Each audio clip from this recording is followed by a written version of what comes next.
Oh, anyway. Yeah, you're in the shade. All right, we're good to go. And she's baby now. Kaya nung isa. Oh, yeah. Rồi nào đúng rồi nha.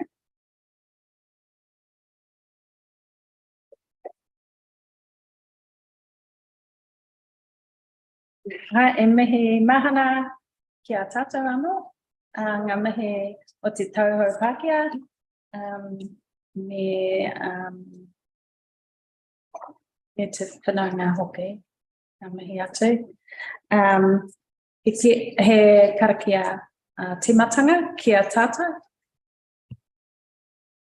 Kua rere? Okay. Toru rua tahi. Tikua te wairua, rere, ngā taumata. Kai arahi, a tāte nahi. Tanga ara. Kia Kia kore ai. Kia whakamaua, kia teina. Teina.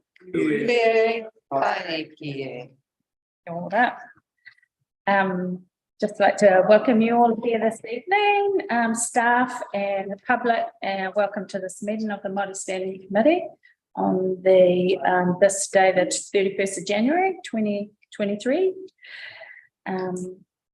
Just as we all are aware of our health and safety, if there's anything untoward, meeting over by the playground on Texas Street, so just look for the exit signs and make our way over to there. So this meeting is held in person and also by the audio video technology via Zoom, and will be live streamed. So currently live streamed on the council's YouTube channel. All right, so we just want to go into the first item of business. We have two reports to be tabled at tonight's meeting. We have item 9.2, sites and areas of significance to Māori report. And we have item 9.7, the Papakainga report. I'd like to move that these two reports be accepted and included on our agenda. Do I have somebody that second? Pip? Yeah. We can thank you. All those in favour, say aye. Aye. Those against? Motion is carried. Does anyone else have any other extraordinary business that needs to be added to our agenda before we proceed? Carl? Okay. Apologies. So we have apologies from Hirewani Munson. He's put in his apologies for tonight. And Lani? Yeah. For lateness at this stage. Hopefully she remembers when she's finished with. Okay. What's Lani's last name? Actually, her name is Leonie. Leonie, Yes. Edwards. Okay. Yeah. All right. So we'll just note that. Any other apologies? Carl? All right. Move that the apologies be received. Do I have a seconder? Karen? Thank you. And all those in favour? Any against? Motion is carried. Conflicts of interest. Are there any conflicts of interest to declare? No. Okay, we'll go to any acknowledgements and tributes. Look at my mother.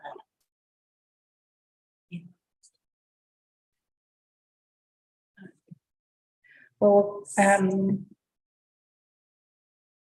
just acknowledge you all for being here. And our first hui for the 2023, so haere tonu. Public participation, we have no public participation this evening. Okay, so If we turn to our Māori Standing Committee committee minutes from our previous meeting that was held 24th of November, 2022. I'm just going to take these as having been read and just want to know if there's any corrections to be made. Page 1.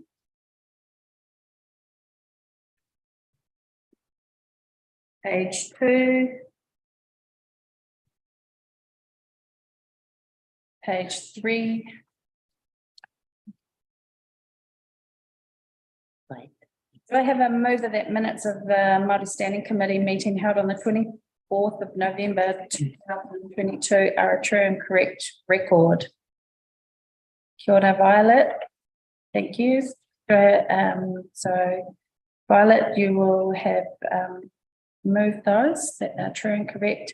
So I have a seconder, Karen. Thank you, Karen. All those in favour, please say aye. Aye. Any against? The motion is carried. We're going to move now to the chairperson's report. So that report is on item 8. I'll take that as read as well. Just like to highlight a few things just around.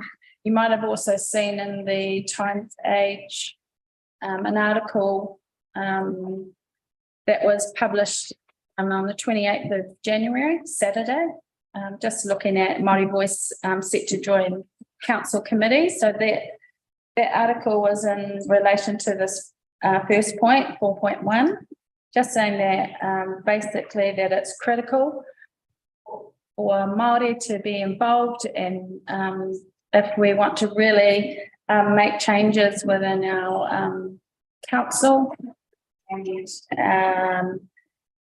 that's the first point on 4.1. So in relation to that, we'll have Mayor Connolly talk to that later in his agenda item. But it's really to note that we've sent letters out to our the bodies that sit around this table, asking for confirmation again of representation. So, Violet, would you like to update us on? So Kohinui had its first trustee Hui Saturday and has appointed my sister Leonie, or Lani, as our second representative. So we look forward to receiving that formally in writing. So that's exciting. And the Wairarapa Combined District Plan, we talked about that, and that's another agenda item around how important that is to ensure that our customary rights sites and areas of significance to mana whenua are identified and protected with a district plan.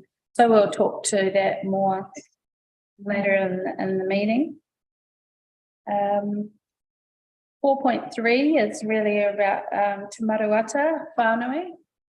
For those that don't know what Te Maruata whānui is, it's under the local government, LG, what is it? LGNZ. LGNZ. And it's a Māori caucus where nationally we come together. So following the elections last year, the councils, we convened in Wellington, and the great thing is that we expect to participants within that caucus, and they have elected Benita Bingham and Ian Cranwell as co-chairs of Te Maruata. It's the intention, I have it in my to-do list to meet with them in the next month to really see how we can be fully involved in that space. Oh, cool. 5.1 is really around a key piece of work where we want to pick up from previous triennium where we really want to be involved in the council's representation review. That's important for us as we debate and consult around Māori wards. Māori ward in this district council area. So I have put that as upfront, something that we really want to be involved in. And of course, the other kind of critical work during this triennium will be our annual planning. The key pieces of work that I've identified as to be front and centre. Can I have someone move that my report be accepted? Okay. Seconder. Thank you. All right. Moving on, I suppose we have to do that all in favour. Any against? The motion is carried. Okay. I'd like to hand the time over to our Māori advisor, Leanne Corona. She can come and just talk to your report, please, Leanne. And before you do that, I'll just move, can I have a mover to receive Leanne's report? That's Nerida. And a seconder. I'll get Violet. All those in favour? Aye. Any opposed? Carried. The motion is carried. Thank you, Leanne. Ngā tātou whānau, whānui, ko nei, nei rā te mihi ki a koe, Scott, nau mai hara mai, nau mai hoki mai koutou katoa. Aye. So, how do I work Shell's computer? I got it. So my report, there's a couple of recommendations in there, and it's probably more in depth within the report around guidance and ways in which I can best work for the committee. And Andrew and I are getting together quite regularly to plan some of that. So we're developing a work plan around that. The key focus areas that we've been having audit on and I've been involved with are listed there. I don't know if you want me to read through them, but if they need any explanation, please let me know. But there's been some key areas around a lot of the projects and plans that are happening in the district. But one of the main things I think Andrew spoke about was affirming our membership and also looking at the gaps we have and having hui with those that we need to, so developing networks. So today I was in Masterton with Mihirangi and having conversations around the space that we have for rangitani at this table, and I think it went well. So I'm really pleased with that. Yeah, we had a board hui last week, and we have appointed somebody. She said 2 weeks. Yeah, Yes. 2 weeks. And so I think you've all received a membership pack, which was something Andrew wanted to. Did you mention it? Sorry, I missed. No, I haven't. But basically, it's everything you've had before, but just in case you've missed it, the terms of reference and all that are in there, just to update and keep everyone up to date. And if anyone else comes on board, we'll make sure that they get as much information as they can. Yeah, so these are kind of like an induction pack for you. You can take them away. Really good reference to, what our responsibilities are, helpful links, standing orders, annual plan timeframes. So it's all here. That's good. Very cold. That's good. Um, So that engagement area is really important for us in the Southern Wairarapa, that we're engaging with whenua, manua whenua, and we're getting a clear run. You know, we're making sure all our boxes, I hate that word, boxes are big. Yeah, but you know, in talking about how I guess the next part for the workshop is how are we consulting back? How are our reps from Kahununu and our reps from Kohunu and our reps from Paitumoka take and feeding back? And I know a lot of you are already doing that, so just reaffirming that. So if we're ever challenged, we have that cordial around this is how we're doing it. So process. Obviously supporting the mayor. Thank you. We've had a hui with Army, and he managed to talk, like you said, he could talk all day about the settlement trust. So it was really enlightening for me as well, because I don't always hear some of the cordial that our cordial is obviously different than what we would have in that space. And as you know, we had our beautiful Waihinga sculpture ceremony. And I think, I don't know, Violet, you might want to talk about that later, but it was a beautiful day. And even our citizenship ceremony went very well. And it was so lovely to have our hapu and whānau there at the same time. And our matua aid. So here's some potential discussion points that you might want to have later. So I'm seeking guidance on the ways in which I can best work the committee to provide input into these key areas. Some potential discussion points include, as we've discussed, mana whenua representation. And Andrew and I have been doing a lot of that mahi, pre-planning it, layering it up. There's the Featherston Master Plan. I know there's a report tonight. The Wellington Waste Minimisation Management Plan. These are all plans that require input, predominantly from mana whenua. And we just need to make sure that those who need to know. Rangitane representation, once again. There's the Rimutaka cycle track, storytelling. So these are all managers that really want to know how you want to input. How you participate, I guess, is how you want to participate in these areas. Because it could be an overload, it's a lot, there's a lot going on. And then we've got, you got a paper recently, WREMO, how you say that, REMO? Remo. Yeah, that for those who don't know, that's defence, Wellington Civil Defence around waste disposal on sites. So we've already sent those sites out to Uncle Hami and to Rangitane. They've already looked at some of them. And I just heard today that one of the sites is close to a wahitapu. The issue for me is that, and Harry Russell too, I was just asked today, like, it's not those sites, the naming of them is not specific enough. Like we couldn't, some of them couldn't work out exactly, they didn't have addresses on them. So how do we pin it right down to where it is? So, yeah. So those are really important because that waste, from my understanding, can come from anywhere. It can be food waste. This is a time of emergency. So we need to need to know. We need to be involved. And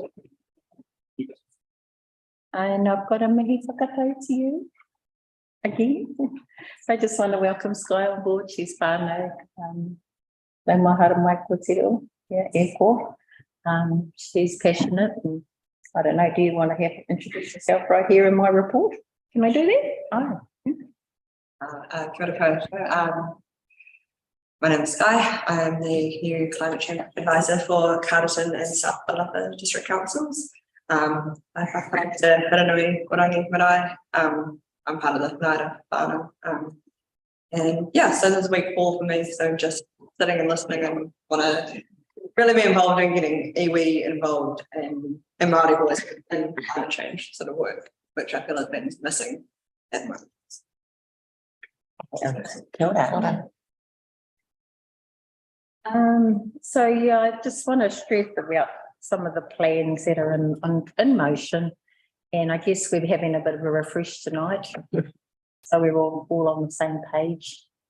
And I guess the more we can let others know, the better. We think it's important to them because we're finding out tonight that not everyone hears the same. That needs to know. So, but yeah. It's my report. Tēnā koutou katoa. Any partai? Just love having you on board. Thank you. Yes. I love all your mahi. There's a lot. Very visible.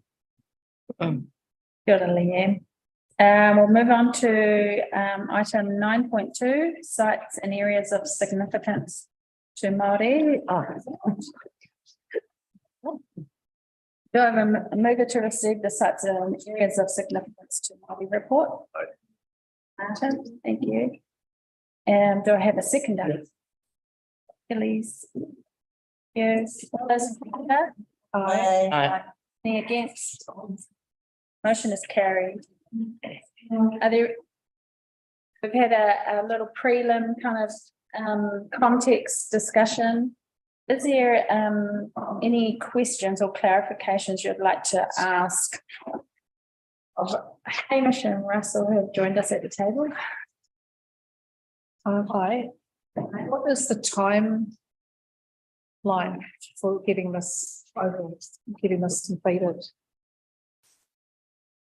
So, in terms, kia ora, committee, good to see everyone again, and to add to the impetus of what you want to achieve in South Wairarapa and moving forward. The two topics we have as table reports lead into the district plan and district plan opportunity of capture. We have a draft district plan out at the moment, and that has gone through a period of informal consultation. The specific topics of interest are sites of significance to Māori and topic of Papakainga, and looking to the future. So they are pieces of work that are currently being developed through discussion with the district plan as chapters to go into the district plan. Moving on from the compilation of the draft, they didn't feature in the draft document. They have to be further worked on and captured for when we take out the district plan this year for formal consultation component, which is roughly time scheduled for around mid this year. Hamish, would you like to give the into that? That's Hamish Wesney, probably introduced for the benefit of the committee. I think I'm known to some of you, not just to others. So Hamish Wesney from Bottomissel, the 3 Wairarapa District Councils engaged, the company I work for to assist with the district review. That's what we've been doing for the last year or so.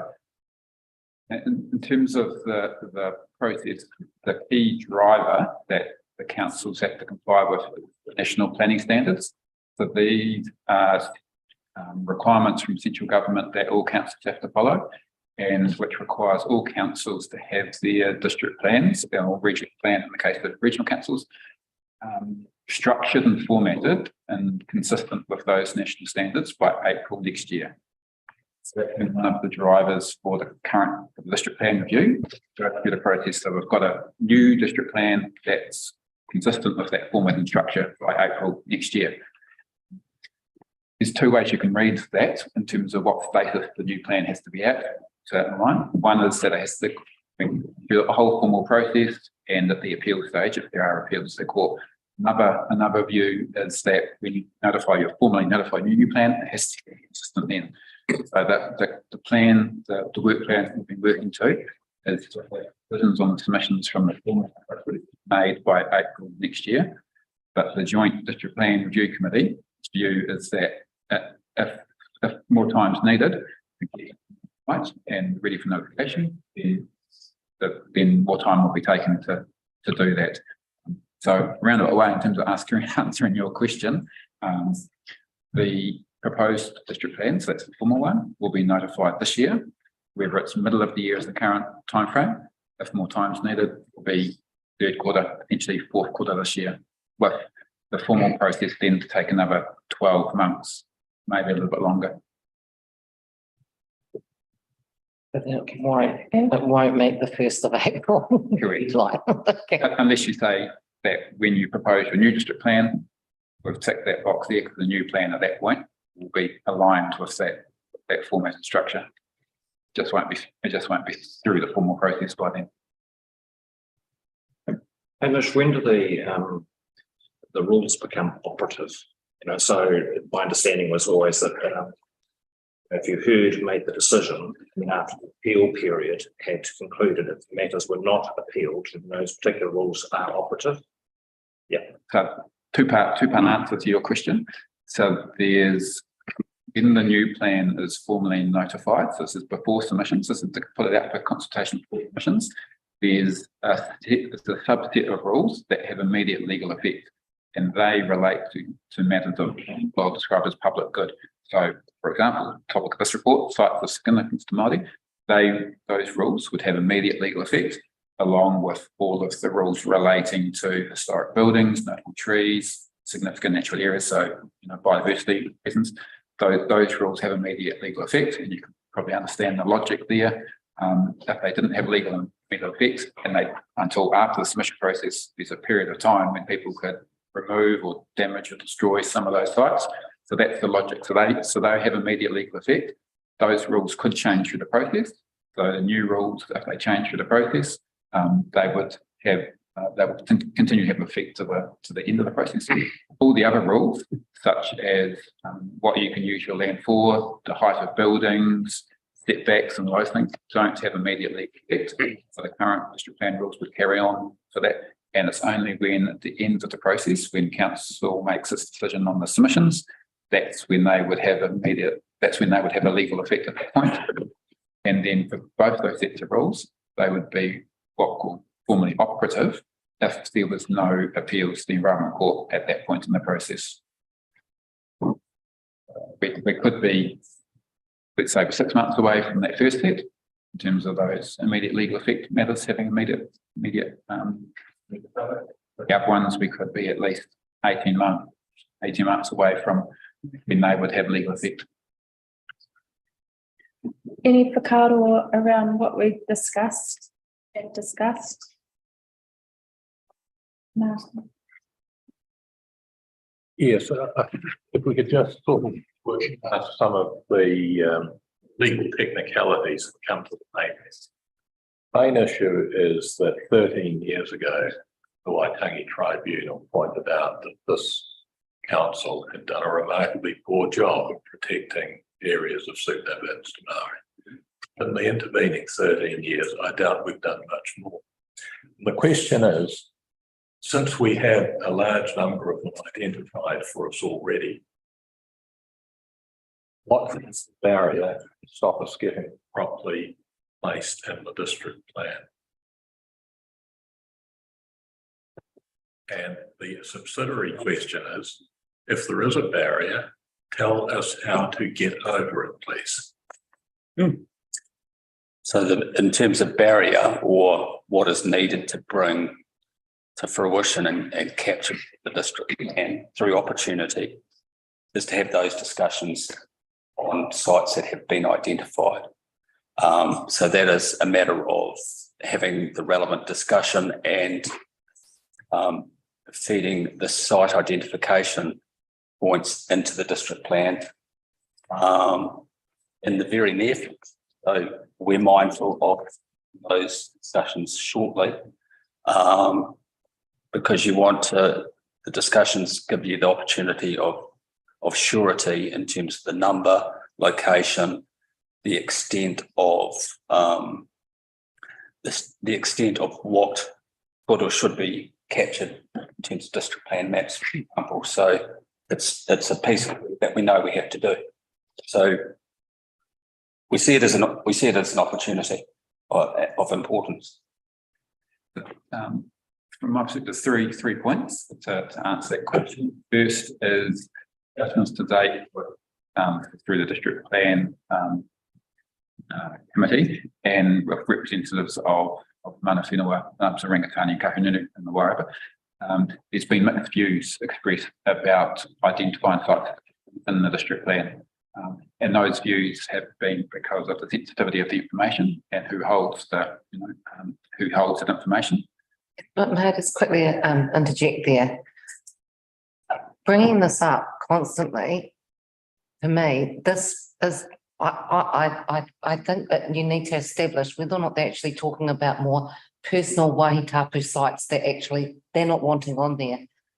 What we were shown this evening was actual physical proof that we have there of over 300 sites. So we already have the information. And I think we're just kind of missing the point of actually, so what do we do to get that onto here? Because at the moment you're saying we've got nothing. And we've just been shown that actually we've got more than the other two areas that are actually in place already to be able to do the action on. And they'd already explained that they already having the buy-in from the landowners to be able to do that. So I'm not quite sure where we're trying to recreate the wheel and make this a bigger job than it needs to be.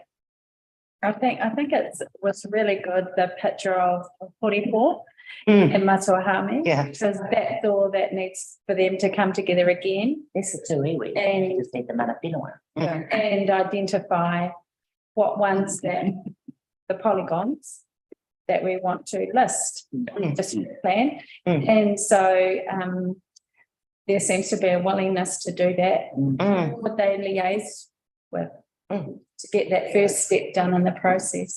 So that would be ourselves as advisors and officers is to work with whoever is the holder of that information to do that, and whether we've got the Archaeological Association information. But what we need is that TV representatives to say this is the information you should be using.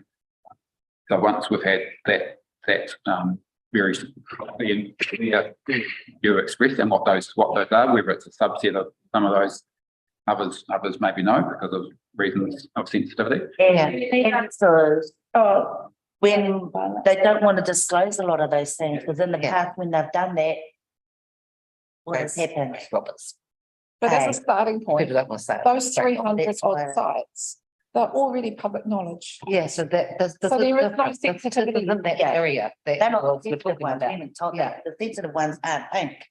Mm. I've just Yeah. received a message from Horipo, Yeah. Mane, saying that he's supportive of Matuahami. And so we've already got that teed up then. So I'd just like to That's the formally notify Not that. the iwi. Do you need us to help you to bring everyone together or? No, we can do that, but if this committee wanted to make a resolution to So I'd like to, Do it. correct, then can I pass that resolution that we would like you or to contact Horipo and Matuahami Te Whaiti to identify sites of significance for South Waitangi as in the process to have that listed in the district plan. Can I get someone to second that? Okay. I move an amendment. Right. Chair. My amendment is that we replace the words like with direct. Direct, yes. So can you read that out? Have a seat. Resolution Ah. It would be for our resolution. We direct. Direct, is that the word that Yeah, we're using? instead of by. So we'll read it out and then we'll see. Direct. Can we just have the actual, yeah. To direct council officers to contact, and then I'll need clarification on the names. To Just identify sites of significance South Waitangi. listed to the district and the combined district plan. It's in the South Waitangi. So to direct council officers to contact, and I'll clarify the two names, to identify South Wairarapa sites of significance to be listed in the combined district plan. And the mover for that was Andrea and the seconder was Violet. Thank you. And do we want a date for it to happen Um, and if reported? Can I just, that was my other one question was how long do you have to actually put this in place? Because we don't want to lose traction, I guess. I think that the outcome from just picking up on the comments is that you'd like these sites included in the proposed plan at the Today. application. Yeah, so it's happened, yeah. So I.e. that process is completed, based on what we hear from Hami and Dane as to what site they consider appropriate to list in the plan, will be guided by them. It's through you, Andrea. Sorry, because that will actually include those sites. So, because I think the issue before has been, they're not notifiable.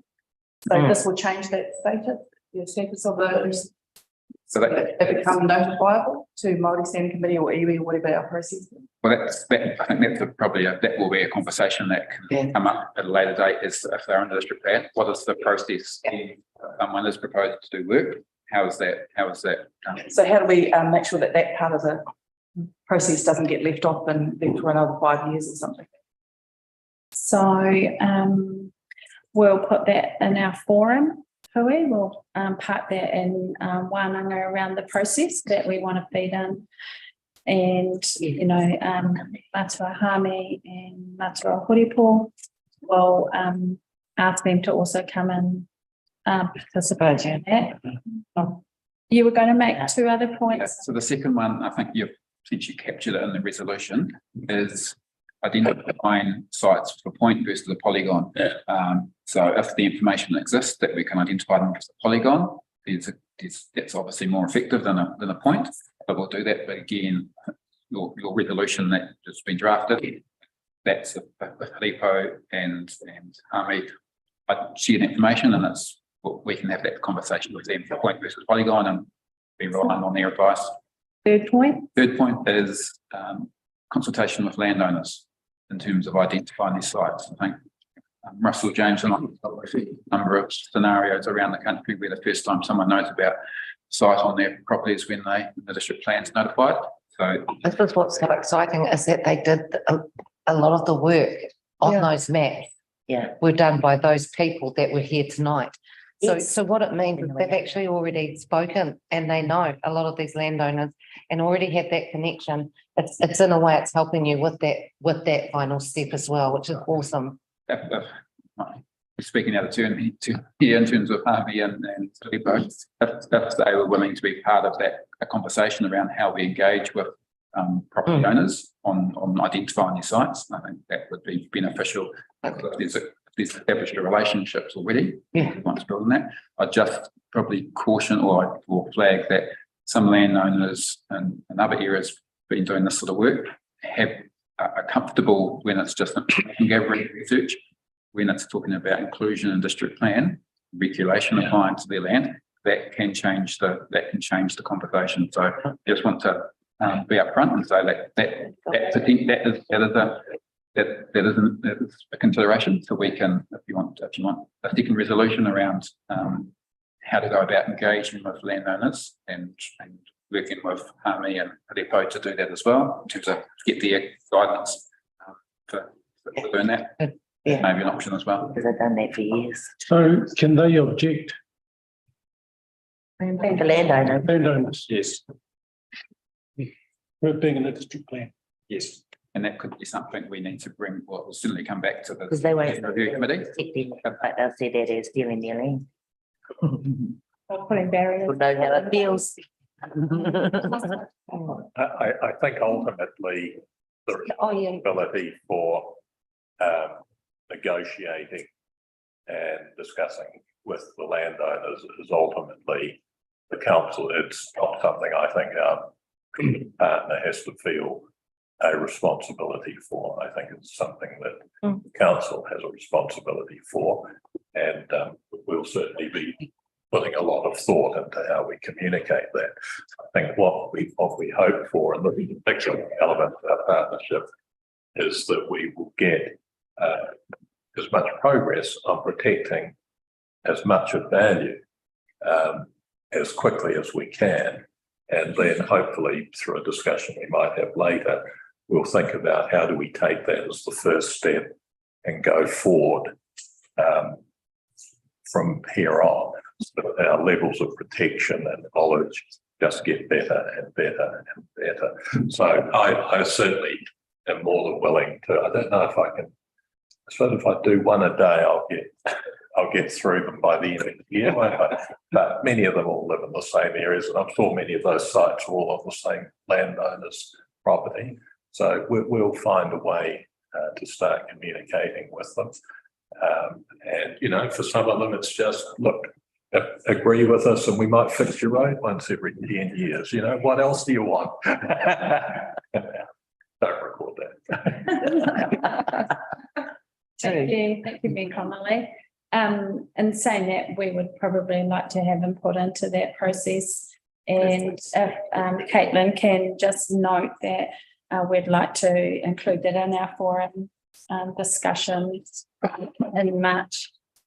But thank you, that seems like a good start. Russell, Hamish, thank you for answering our questions tonight. Okay, move it. I have one question, and so that it's possible to do a download so that you can quickly transfer the information off there. Yeah. Yep, we could do that. Absolutely. We could do that tomorrow. Yeah. Cool. But that is based on individual points. So that's the. And you overlay it. Yeah, so it's okay. You'd have to Bend it. Mhm. Yeah. It can be done. Yeah. Cool. Computer based.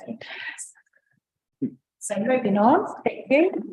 We move to 9.3 appointments to committees report.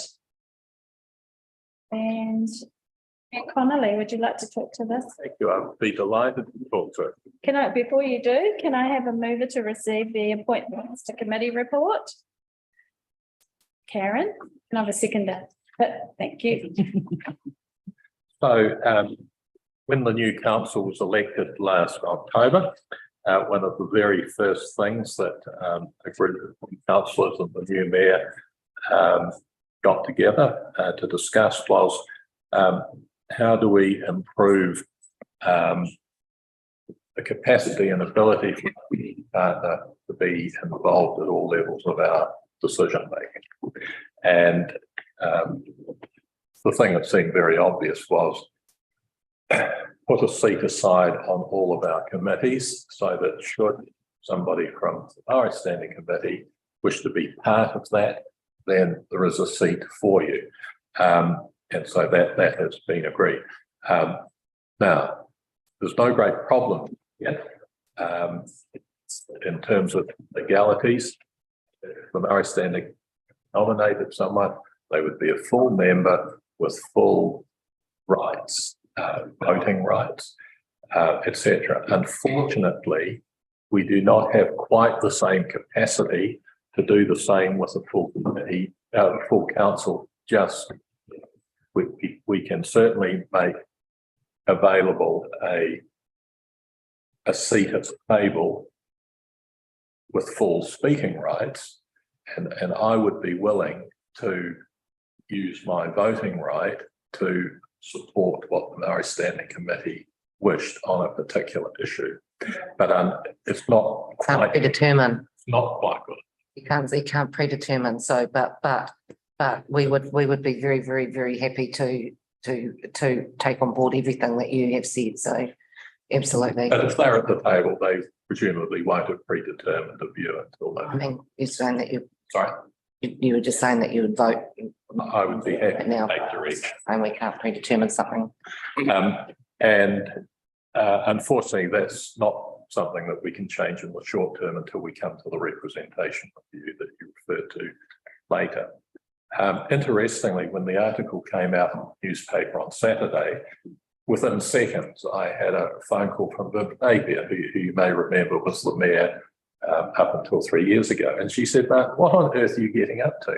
And I said, "I'm not sure, Viv, if I quite understand the full question." She said, "I've just read about the inviting appointments to committees." I said, "Yes, do you not think that's a good idea?" "Well, look, we did it up until 3 years ago. What have you been doing in the last 3 years?"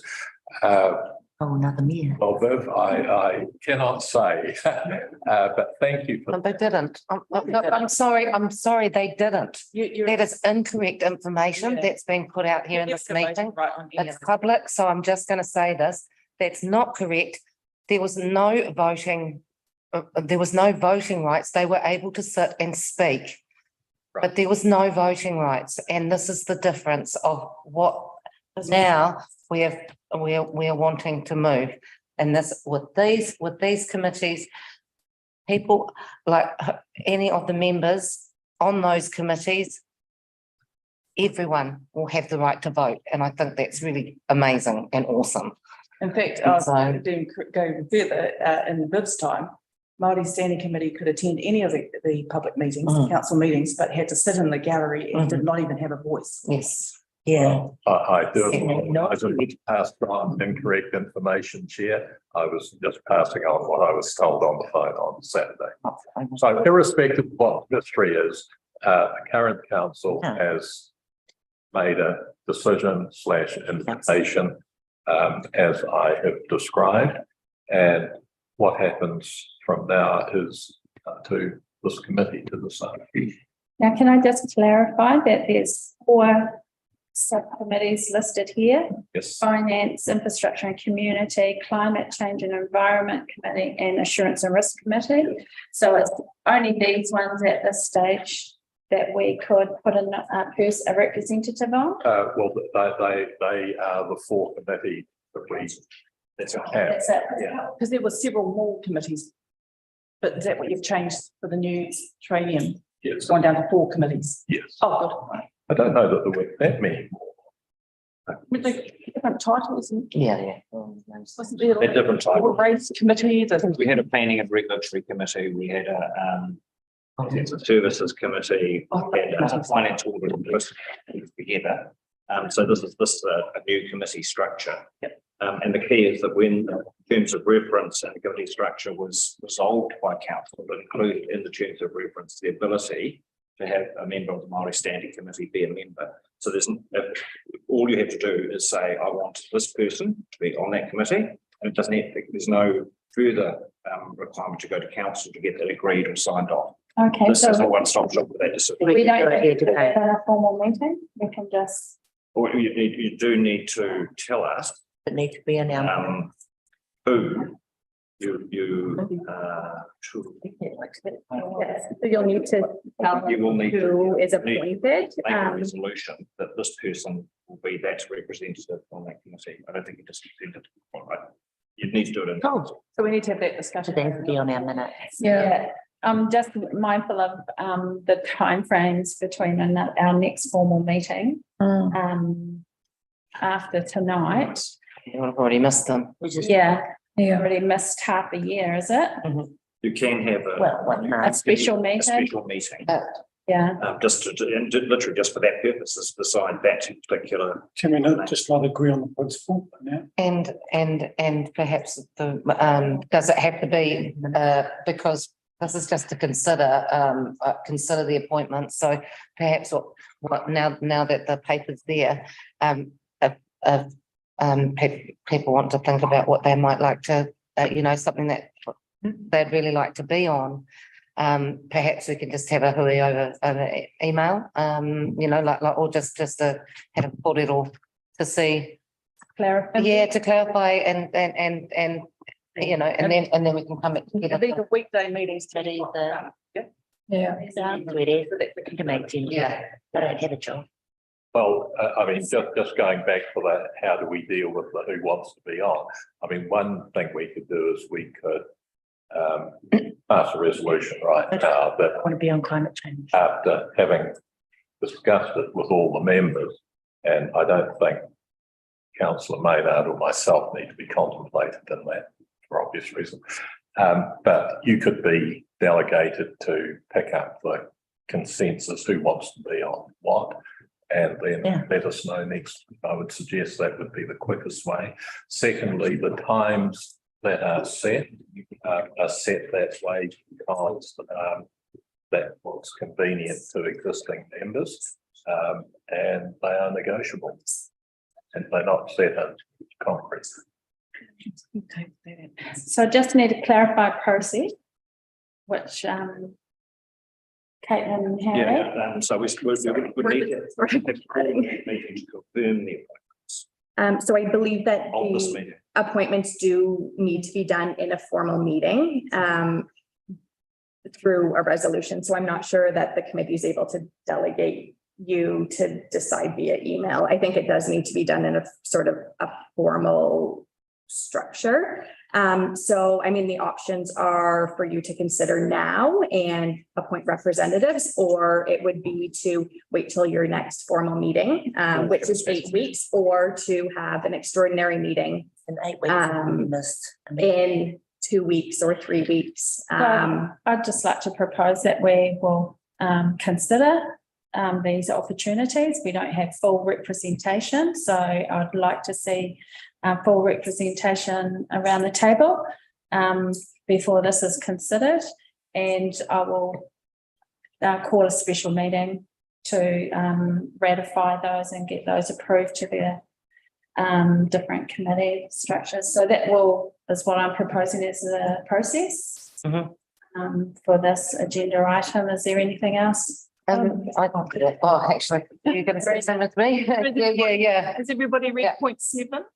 Yeah. Potential considerations, yes. No budget allocation available. But then it says that, so the Māori Standing Committee has the option to allocate funds from within the Māori Standing Committee budget Yeah. for remuneration Up until the, financial year, June, so until the end of June. Yeah. Is that right? end of this financial year, which ends in June. And then it'll be built into the annual plan. Okay, but the rest of the budget. So our budget. There's one that got dropped last year. Yeah. So we will discuss that as well. What budget line we take that out of. Yes. So we'll just go through that process. Is there anything anyone else wants to add to that? Leanne and I will work to the representation to make sure that we've got that formally on board. Papawai have said that they will notify us of confirming representation for this new triennium within the next month.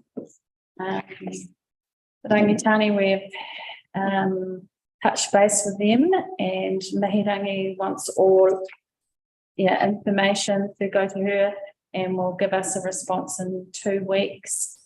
So anyone else missing? Hawariki?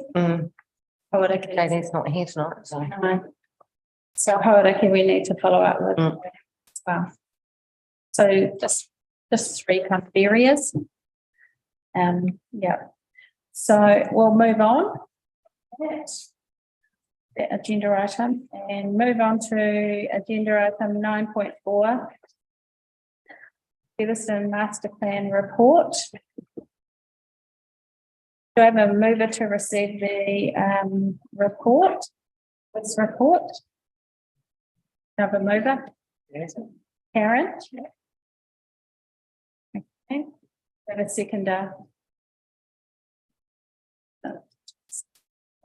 I need a seconder. Rita, thank you. All those in favour? Aye. Against? Motion is carried. All right, so discussion points. Any questions or clarification you'd like on this report, please? Who's here to speak to it? Russell. Oh, sorry.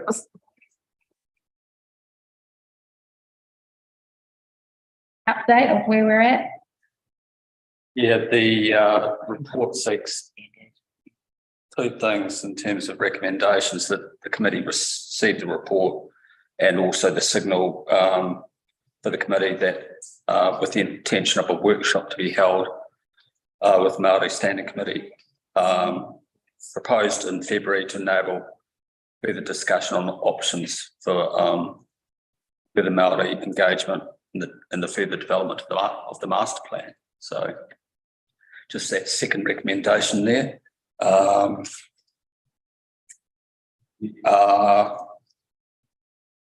Within the report, you've got arising from recent discussions with council and an update where we are at in terms of the development of the master plan. 2 key components within it is the main street design components for the main street of Featherston, and also the other design component, the connection from the main street through to the train station. And our consultants are, from the last council meeting, they've gone away to do further thinking on the Māori plan, particularly with those two components. But we're also mindful of rightly giving Māori Standing Committee further opportunity to help form the master plan through discussion, and that's the reference to the February meeting together. So that's what we're aiming to achieve. So a workshop is proposed for February. And we can, within that, we need to identify potential dates for that. So I think the question here is, for draw your attention to the paragraph. So the process in the past when the committee was approached, the committee said, look, really, we'd be talking to Haramoko. And so the committee, so there's a note in the report. Sorry, Harry, can you just repeat that again, please? So In the report on page 35 that I have, in February 2022, this committee basically said, rather than talk to all of the committee, you should be talking to Haramoko. So we've got a resolution here that says talk to all of you, which is great, that's what we want to do. But the earlier guidance from the committee was to go through Haramoko. Okay. So I think on the 21st of September 2022. 22, yes. So just in the last couple of months. Last year. Yeah. March 21. So it really boils down to, February does the 22. committee want to be involved, the whole committee, in the Featherston Master Plan, or does do you want to be guided by the Very sorry, February. previous guidance from the standing committee to okay. But it says initial conversations with the chair of the Māori Standing Committee, the chair, Yep. in February 2022. Following this conversation, the option to report and discuss engagement with the Māori Standing Committee was canvassed. However, the master planning team was advised to work through Paitu Mokai or Tauira and its representatives. So it wasn't the committee, it said the chair, conversation with the chair. So it wasn't like. Oh, no, she presented here, so that was she presented to the Māori Standing Committee. I think twice they've been here. Plus there was an online one. Now, did you jump onto that, Karen? Yes. So we had been a part of the discussions all the way through. And, but yeah, it's a master plan for Featherston. It's about how do you move people from A to B. And that's a logical approach. Yeah. To include Paitu Moka. I mean, Papua don't know about it. And that's To be honest. that was my question. Yeah, I Was the guidance? know, I feel like we have to go around a circle here and come back to Paitamokai again. I mean, yeah, when we go to Brett, that was. Yes, Russell? Yeah, point of clarification perhaps through Leanne, in terms of giving more context as to why we're seeking the further input. Okay. So it doesn't say in the report, but in the draft it mentions Ngāti and Rangitan. And then underneath it talks about the explanations around. And that's what I'm concerned. Are we happy to put under there consultations with Paitu Mokai as Ngāti and that's not my decision, but I think you need to know. They're not allowed to go in and Rangitani representatives. It's not so much consultation with us, but you know, Paitamokai, we are the people that live in that town. We're the people that grew up in that town. You know, I'm the one that's seen the most of the change. Yeah, I was born there. So, and so that the charrette and the master plan is really about how do you improve community life, the well-being of everybody. It's not, it's, you know, and it's through a Māori lens. It's not specifically all things Māori. It's about people The community. Bring Māori in there, yeah. The Māori. So, I mean, that's, it's like really, you know, Māori and it's where Featherston. you're putting emphasis on that, really. Yeah. So, We discussed that. And Yeah. well, this was about tangata whenua. But being a Māori. it's just making a space nice Hey. for us as well. Yeah. And that was more to recognise things that maybe Māori, you know, lean towards, like the sounds, the smells, a manu in the sky, yeah, things like that. That's that sort of aesthetic stuff that we lean to straight away to where we know that this is a place for us. Yeah. So that our input into that was our Māori lens from Paitū and that charrette process that we went through.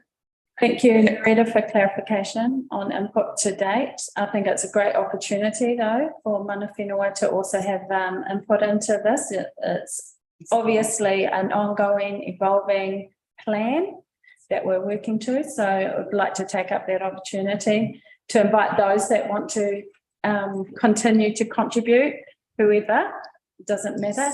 To me, it's just another opportunity for us to input into this master plan. Yeah. So I'm happy to organise a date, Russell, offline. But if there's any further discussion, I'd just like to take up the opportunity to contribute and thank Paitū Mōkai who have contributed today, because these things are really important for us to be able to participate in. So thank you. And can but you also have your databases as well. So you will know who is in Featherston, because I think it's really important to not lose sight of the fact that this is something that's happening for Featherston. So you know you'll be able to actually utilise that in a way that maybe get that information to ensure that the mana whenua who is benefiting or feeling like needing to get that input or Featherston. Yeah, because they've chosen that to be there forever. Yeah. Anything else, Violet? You think that's good? Yeah, Yeah. I do. Yeah. No. I just want to, I think it enriches it. Relationships around the month that has been done, but let's make sure that it goes ahead for STEM. So I think that's a great thing to have. Just as Andrew said, it's more, it's just knowing more. It shouldn't be of any disruption. Yeah. All right. Russell. Yeah, thank you, Leanne, for that. Just adding on to Narita's point, capturing what's been done today with Paitū Mōkai. The things we've learned in the process and trying to shape up the best master plan as we can, relevant, looking out 30 years, is we've had informed to us the importance of the connection of the town to the Wairarapa Moana. So it's making that higher level connection and making the link from the town to the wider realm. And also we're doing two things we've got to do well on the master plan is have that right level of engagement and pause and check sometimes that engagement right, as well as having what is within the plan, we have a vision as well in terms of what we're trying to achieve. Some plans will go a little bit light on the vision. We have a vision, which is what are the aims of Featherston? What does Featherston want into the future? So we've captured that when we've had our meetings into the vision with the help of to date Narita and Ricky, just help test our vision appropriate for the master plan. So I just thought I'd add that context as well. Right, thank you, Russell. And Karen. Yeah, and I suppose just And want to hear Karen. Oh, sorry. Karen. And she is mana whenua. Just wanted to hear. She is mana whenua. Yeah, it just almost sounded like something was done wrong, but I don't think that's the case. No, not at all. Yeah, I just want to make sure everyone knows it. Yeah. It's done wrong. Karen, But whenua. I do enjoy, agree, there's another layer that can be added in with the patient form. Yes. Anything else? My name's spelled wrong. Yeah. I was just gonna say that. Again. It's brilliant. Thanks, don't you know, wrong. I'll give you that this week. Hey, atu, kia koutou, Karen, Narita, me Rikima, motoa, mahi, motoa, puku manua, ne, kaupapa, o Paitū Mōkai. Well done. Well done. All right, moving on to our 9.5 income and expenditure report. I'll take this as read. And note that we have May I bring something up with this? I wasn't sure where to bring it up or whether or not to, I needed to say that the sales meeting, so I do apologise. But it's with regards to Rangiora or Wairarapa Kapahaka. Last training, because I believe we had we had an MOU. So they were able, but of course that finished at the end of the training, and of course Matatini's this year, and I didn't, and in the past, Teresa always brought this to the table, and she's not here, and I didn't want it to be lost. So I just wanted to bring it up because I don't want to see that our one representation for Wairarapa and Kapahaka going to Matatini, that we accidentally just lost it because the MOU has finished from last triennium. And yes, so they've got a dress rehearsal coming up Yes. on this Sunday, I think. We'll make sure that you'll get the pānui for that, to support. And that if you're able to go along and have a look at their dress rehearsal, there'll be awesome ways to show appreciation for the efforts. Hard work it. And we'll put that pānui out. I'll let Caitlin know. And that, but as you can see, we've still got a healthy budget in our income and expenditure report, and just acknowledging that we received a further 5,000 from the community and youth fund to the Māori committee to be used for grant funding for the remaining of this financial year. Well done. Connolly, if we could pass on our thanks for that. Appreciate that. Is there? I want this money spent in For financial years, I think. well, this financial year and next financial year, so and for the purposes which it's intended, to see that go out the door. Yeah. And part of our forum hui will be to look at a work plan and then how to resource our work plan from our income and expenditure budget. Mr. Parkwright, how does the committee feel about bringing two young wahine, they're 18, 19 and 20, and they're enrolled at Tuana Morokawa to do their hiki reo this year, about them applying for a grant for financial support. They live in Carterton and they're mātawa open. So how does the committee feel about the young wahine going over to study and learn to reo Māori? Would I think consider, Rangiora is all of Wairarapa. I'm not sure what Carterton has in that space, but I'd like to find out what's available probably to them first. And the council at this stage as a first point. Yeah. I mean, Carterton's a very curious place. It's one of the few territorial authorities I know that has no secondary education available to its young people. So everybody in Carterton either goes north or comes to Kiranui. And for those who live in Kiranui, after they've been there 6 months, they start to think of themselves as like their classmate. We are just part of, that's where their friends are in the Wairarapa. They don't, there's only a little bridge that separates us, so they may have played all their sports, they may have sung in our kapahaka here. I mean, I just don't at one level think the sort of them and us really fits in this circumstance. And I think there would be many, I don't know the details, obviously, Narita do I, but I can think of many circumstances where these people would have very strong affiliations with this part of the world. And we would want to have some sort of support for them, I would think. But obviously we need to know a little bit more, I imagine. But, And that's why we have application forms. Yeah. Mm. So, And you can. So should I get them to fill in an application form and then?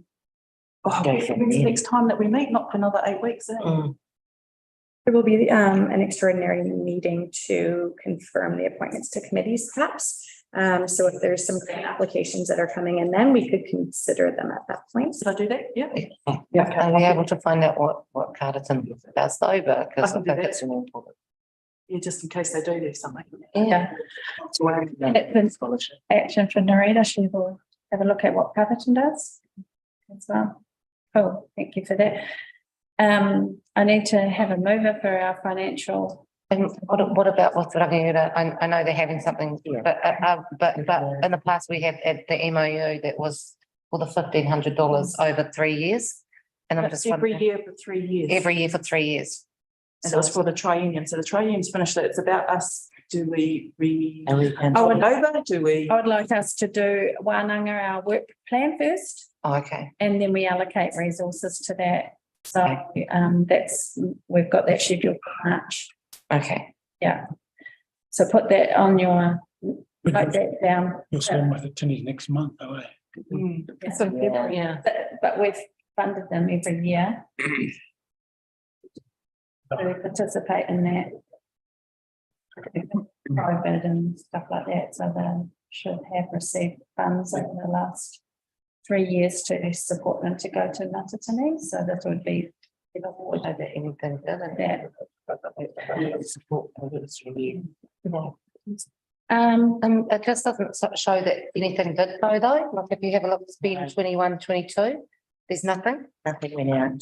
That came out, so I mean, yes, it wasn't on, so that might be why, but then, with it not rolling over, I'm just wondering. I feel like it did happen because I remember I got Mark Winnie to do a new report and it was paid on that report, that report, but it hasn't been updated on our.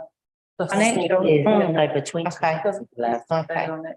So please check that for. I can look into that. I can see if it hasn't been invoiced and paid out, or if it just hasn't been updated. Yeah. I mean, if there is some funding that's kind of left over from that, because would it still sit within the financial year? I'm just wondering if it was, or does it stop in October, or does Should it? have been accrued, it should have been paid out or accrued. Yeah, yeah, So yeah, so there might be some. So we'll get Caitlin to check that out Thank you. and let us know actually via email. That's okay, the status of that. That'd be awesome. So can I have a mover to receive the income and expenditure statement for the period ending 31st of December 2022? Narita, and can I have a seconder? Pip. All those in favour? Aye. Any against? The motion is carried. All right, we're just going on to our action item report 9.6 now. Do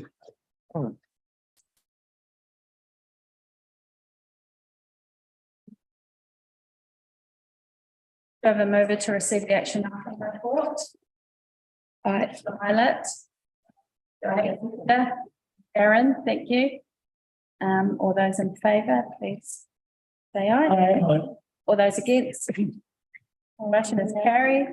Members, are there any questions or clarification you would like to ask about these actions? Hey, Connolly. Thank you.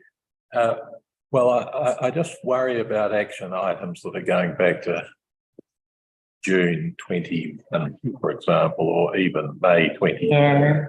That this seems to me to be an inaction item rather than actually being a way of getting what I think an action item is, which is a pretty rapid update on something we are interested in. And my view is that do we still want to know about the program? Because if we do, can we have it by the next meeting rather than just leaving it as an action item forever? Or if we don't, we just kill it so it's not there. I just have a view that action means doing stuff, getting answers. Movement. That's a good example. I mean, how hard is it to make a link to the Aorangi Yeah. bound program on the council website. Is that really hard to do? Just speaking on that, I think that action was parked by the committee. And it was the committee that decided to revisit it if the program returns. That was an officer action, I don't believe. And then the one from May 2022, that's a committee action as well. So can we get Melissa and your IT department to just put a link up on the Aorangi program? Is that something that would like to? It was only because the Aorangi Brown program had paused. Because of COVID. So, because of COVID, so that's how come it was couldn't. To reopen that action? Yeah, that's why it was parked, yeah. So if the program has resumed. If the program's resumed, we can. Website. As it was a rangatahi program, yeah? Yeah. There lies another issue. Having rangatahi that are free, willing, available, committed. Anyone that wants to have a look, Yeah. put on hold. Yep, so can we action that if that program is open for business? So that's that one. What about the 10th of May? Follow the strategy, Noho, the committee will meet with trustees, shareholders of each marae to discuss the direction of the committee. Now, we have our forum, we've reset how we operate in this new triennium. So that would be around our probably work program that we would want to then socialise with our whānau really through our representatives. So I would expect you to take this back to the marae. We can come and tautoko it on your agenda items and get some real feedback into what our whānau think on our work programs. So we'll keep that one open. Next one, 2nd of August. S. Corbett to request the current Wellington water budget and a report outlining the critical issues and risks, including but not limited to safe drinking water and wastewater management. So action 358 and 359 were scheduled and needed to be cancelled because of a tangi.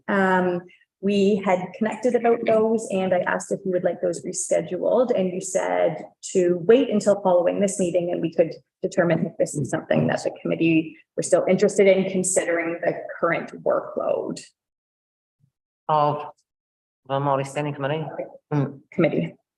Well, I can understand why that might make sense to 359, but I can't understand why it would be a problem for 358. The committee's just looking for some information. That was all to be addressed in that. Water one. Wellington Water was to be involved in that process as well. When it was scheduled initially, I believe. Yeah. Just a matter if you want to go. It could be suggested, then we can just reschedule. Yeah. And I think it's, I think we definitely need to have the report, like not knowing how often there's been the overflow. We know that their information is there. We need to know how often there's been overflow into our water. I think we want the reports before we have the meeting, so that we can be clued up. I believe it's quite significant. I think that's just a general. And Wellington Water, again, I think it's really important to have this because Wellington Water had already come to the Māori Standing Committee table and said that they would do reparations and we still haven't had it to date. So Yeah. So if we can have that on our next hui agenda and the report. yes. So action 358, Yeah. you want the report separate from a scheduled hui? Okay, so I can request that. And then action 359 to schedule a half day. Is that something that you'd like rescheduled? Well, can we revisit that after we've had the report? Yep. Can you note that we'll discuss having a hui at our forum meeting in March? Because I'm hoping that we would have got a report before March. Yes. Yeah. Like next week. The report will come out via email before the next. That's right. Yeah, go ahead and start making- So that's those two, the last one, 548. To request clarification on the 22-23 operating budget for the Māori Standing Committee is adopted through the long-term plan. Now that came up And we've clarified that what's being presented is actually what is the current financial status for us this year, despite thinking that we were given Every actually year, additional over the same every year. additional funds. Was that right, Narita? That's right. So Amanda we've got a response from Amanda for that? The response was Yeah, because we haven't had a top what's up. reported is actually what we've got, nothing extra for this financial year. So But how can the long-term, so hang on. So the operating budget went, yes, when then the following year it rolled over again and then it didn't? How was it missed? How was it missed when it's a part exactly the same and it's meant to be being treated the same as the community boards? And so did the community? You know that hasn't Did the community boards also miss out? who, yes, Māori Standing Committee. And where did it drop part of off? the resolution. who would you like to answer that? Harry, are you able to, or Amanda, well, we actually have Amanda, I'd have to clarify. Nothing's changed, so. I'll have to clarify that. yeah. Because that was already built in. So I'm wondering how it could have been dropped off when it had already been built in previously. And that funding was happening yearly, and then it went yearly, and then stopped. Yeah, nothing.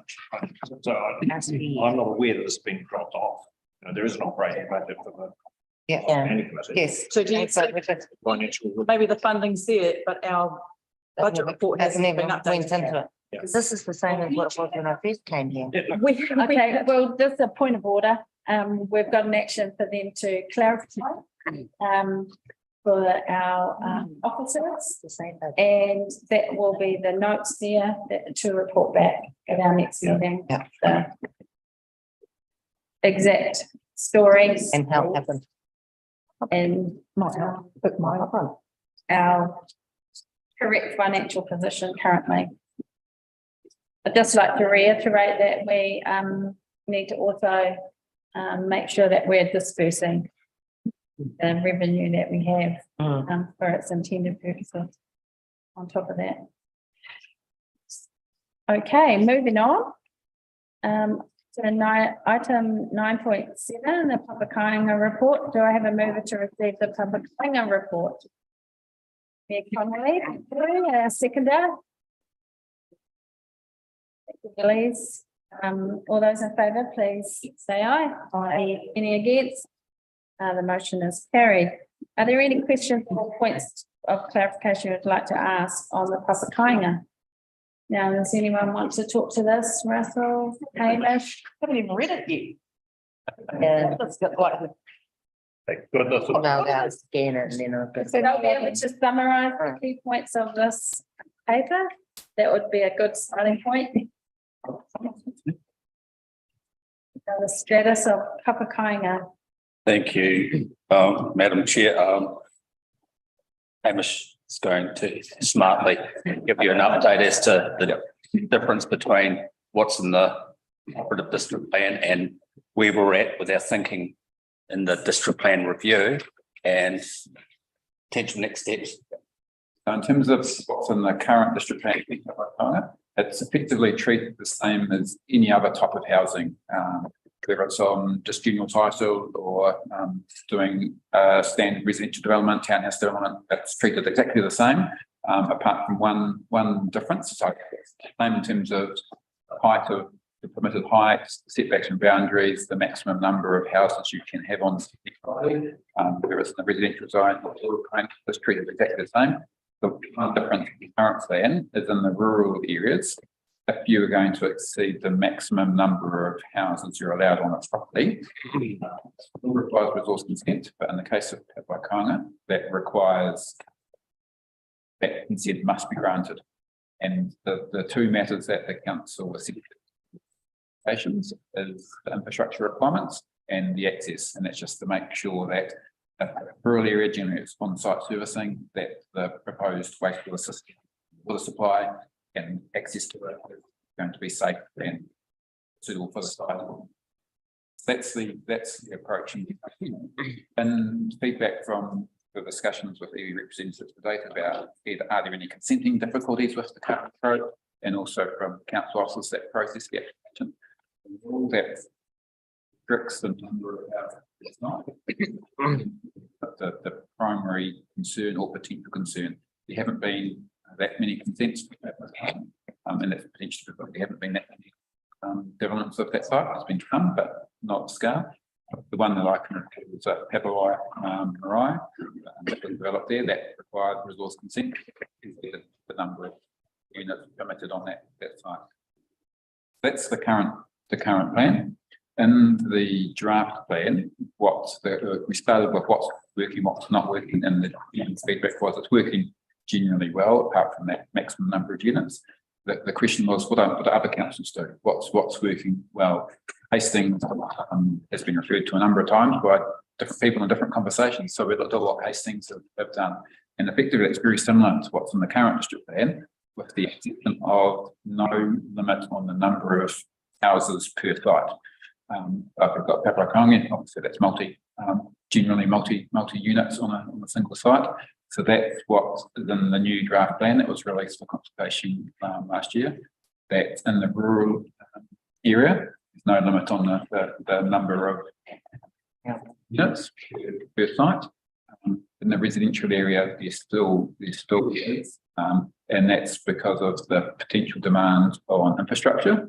If you enable unlimited number of units, there could be impacts on infrastructure, and also impacts on the neighbours surrounding it.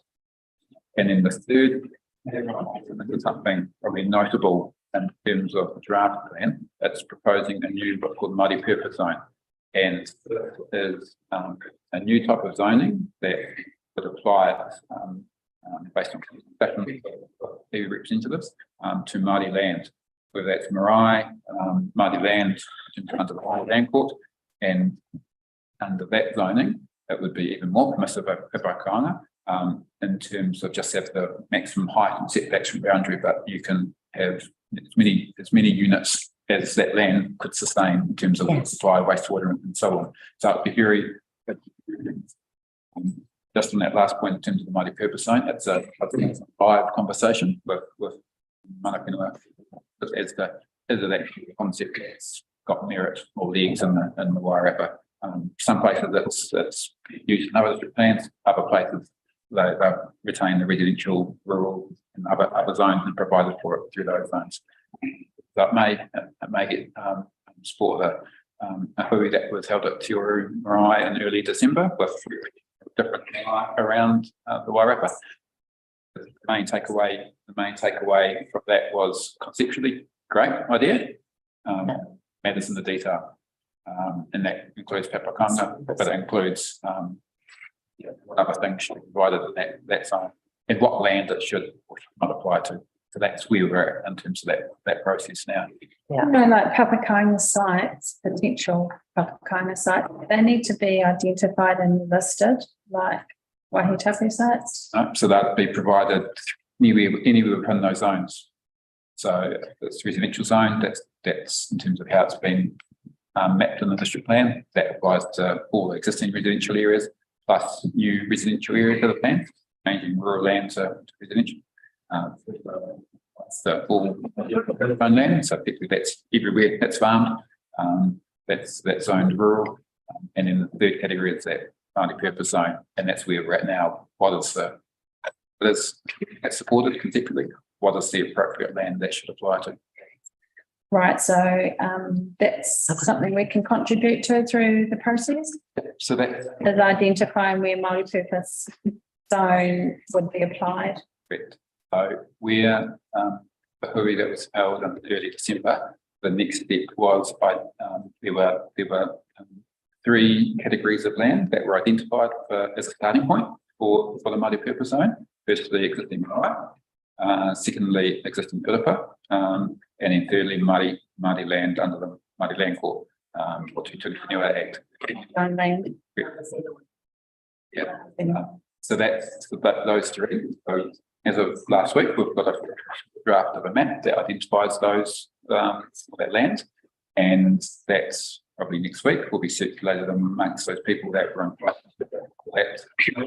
So here's what we discussed. Here's the initial map. What do you think? And then be able to get a copy of that map? Sure. Just to see the zoning where you're thinking. That'd be great. So that was more for Whakaanga, in terms of the public health report, but it's also I'll call it cultural or customary activities that. Yeah, is there other places you consider Papakona too, like like the riverbanks and stuff like that? Yeah, so it'd be good to think at what's the thinking is. Yes, Leanne? Just on that, how much there was the feed that had all the Māori purpose zoning on it, if that's accessible to them. Yeah, yes, because Have you we seen could that? see that. Because I think there was also the concept, one of the zoning talked about the different uses of land. So in proper climate. What else do you want to do in the area? If you want some sort of commercial enterprise you want to do alongside with climate, I think that's really important too. How do we look after that space? I think Ryan spoke on.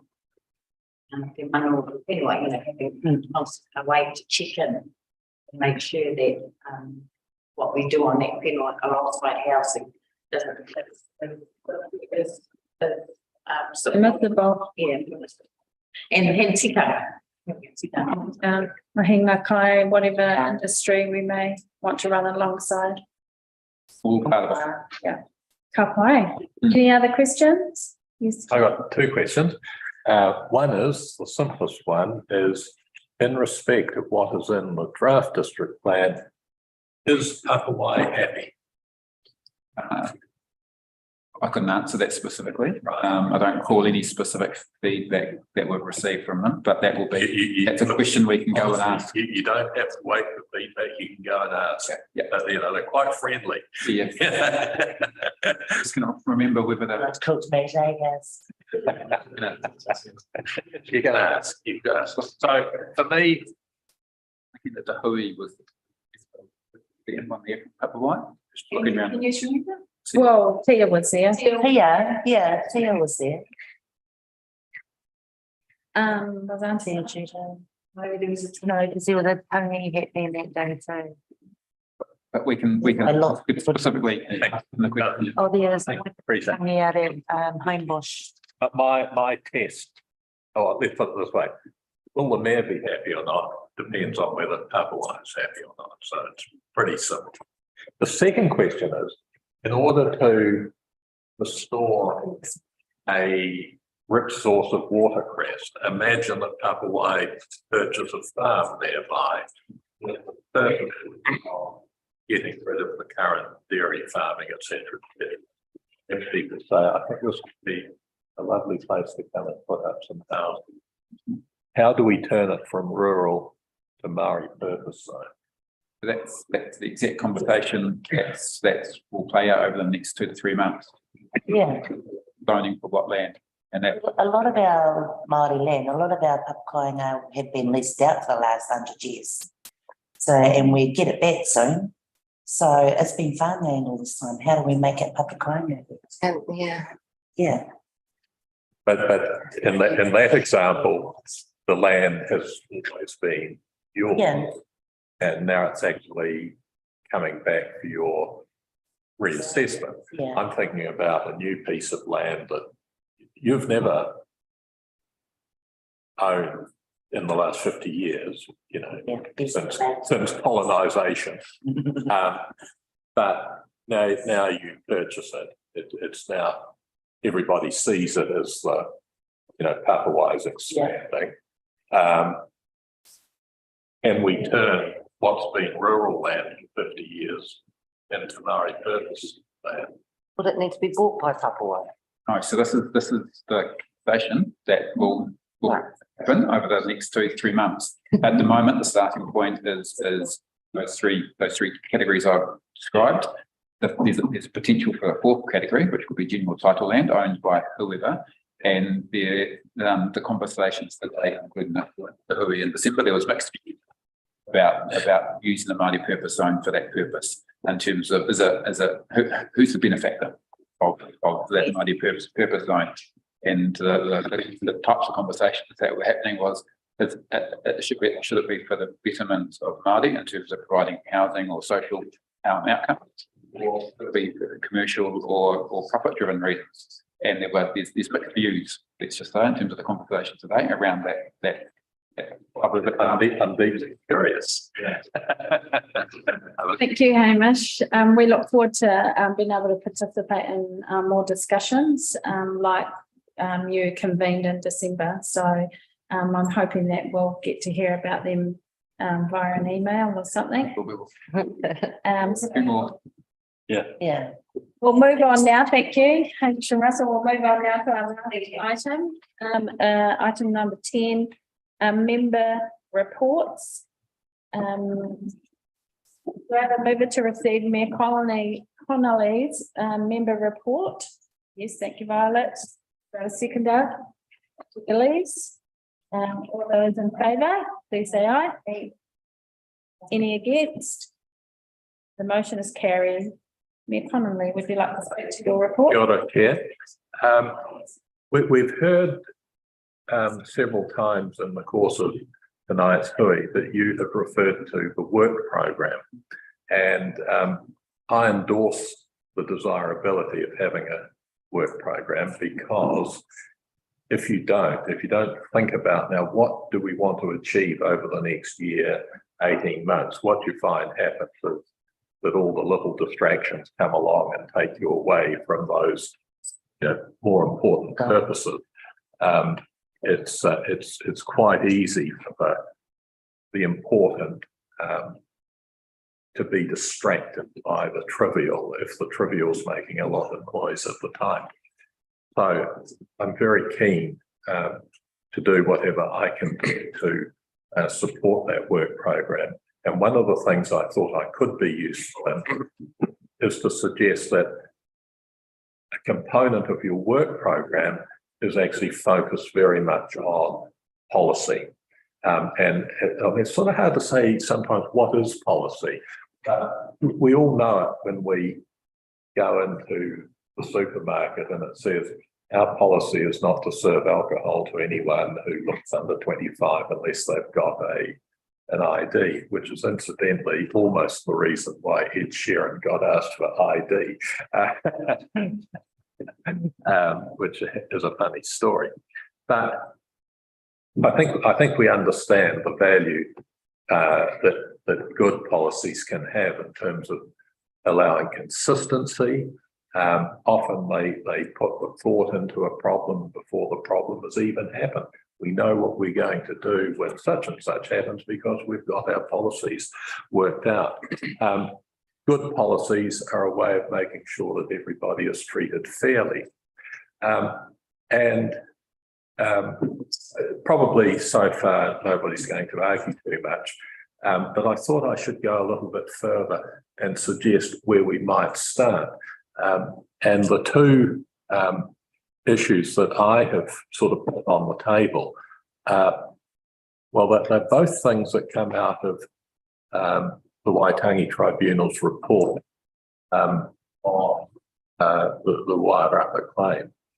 The first one is actually something we discussed tonight, with how do we protect areas of importance to Māori. And I think we heard Hami, in fact, I know we heard Hami say, look, we've got our 300 sites, in a sense, we've done the initial work, but this is just the start. So where do we take it from there? Where do we put our resources? What should our focus be on next? Well, let's maybe just have a little bit of thought about that, so that having sort of set the, if you like, the direction in which we go, then it flows naturally into the other part of the work program, which is actually, sort of doing the hard work. So that was the first thing I thought would be a useful place to start. And the other thing I thought was useful was to think about names. Now, I thought one of the most interesting sections in the report that I've read so far is how do places get the names they get. And one of the opening sentences in one of their paragraphs starts off, names are very potent. As the recent controversy about whether to use whanganui or wanganui has made apparent, and I think probably we've also seen in the last week, a little settlement called Maxwell had its name changed, and instantly we saw some bad behaviour. You know, these things are significant, you know, they matter. And it is interesting, even though the bad behaviour is likely to, well, potentially can come from the sort of discussion I would like the committee to have. But, you know, I remember when Mount Cook was changed into Araki Mount Cook, and now I never hear anybody use Mount Cook. It's, you know, the transformation in my lifetime has been just astounding. It's a bit like, I think, if I said to any of my grandchildren, let's go and visit Mount Egmont, they just didn't know what I was talking about. And yet we've already started to see a little change in Featherstone, for example. I think Featherstone is the kind of the leader of the way. If you go to the medical centre, it's not the Featherstone Medical Centre, it's Taitamokai Medical Centre. Like the school, I went there, it was Featherstone School, it's Taitamokai now. To begin with, it's Featherstone Looktown, but now it's... So these things are happening in one sense naturally, and that has a little catch in its tail, which is I went to the opening of the new primary school block in Greytown today, and it was a very interesting introduction by somebody who's just come to Greytown and was interested in what were the original names. And there are 5 of them. And if we were to ever think about what would Greytown be possibly called in a bicultural sense, would we pick the right one? Or would we just pick the easy one? Or the one we could pronounce? You know, how would we do that? It comes up, I think, most regularly in some senses in the terms of new street names. I believe at the present time, the community boards get to have some say in the street names. I believe the developers get to have a say in the street names, but the people who owned the land originally probably do not. It already had a name. And it probably already had a name, that's right. And so that's why I suggest 2 ideas as sort of starters for 10, but I'm fully open to the idea that the committee would think, no, it would be much more important to focus on something else. This is just trivial now and take it away.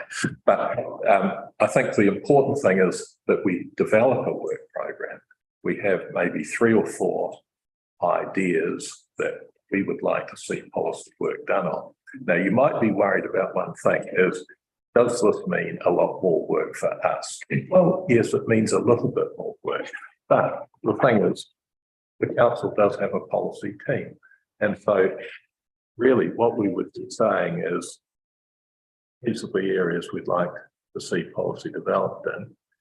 We would now ask the policy and governance manager to take over day-to-day management of that, and they'd be guided by Andrea and the committee at regular intervals. So I think that's enough.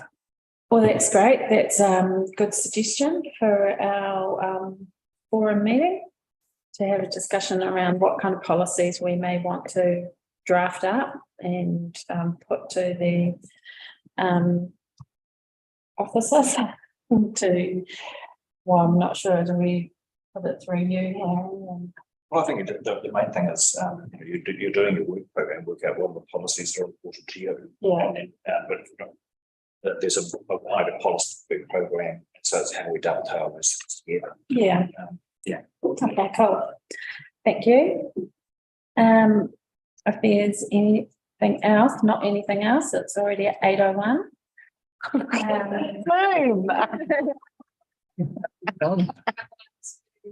Yeah, no further business, and to declare our meeting closed, and if we can do a closing over here before we go. Kei noi tātou. Kia tau, kia tātou katoa, te ata whai, te tātou me te whiwhinga tahitanga, Ki te wai. e rua tapu. Ake, amine. Good meeting, everyone. Thank you. You nailed it. Finance 801.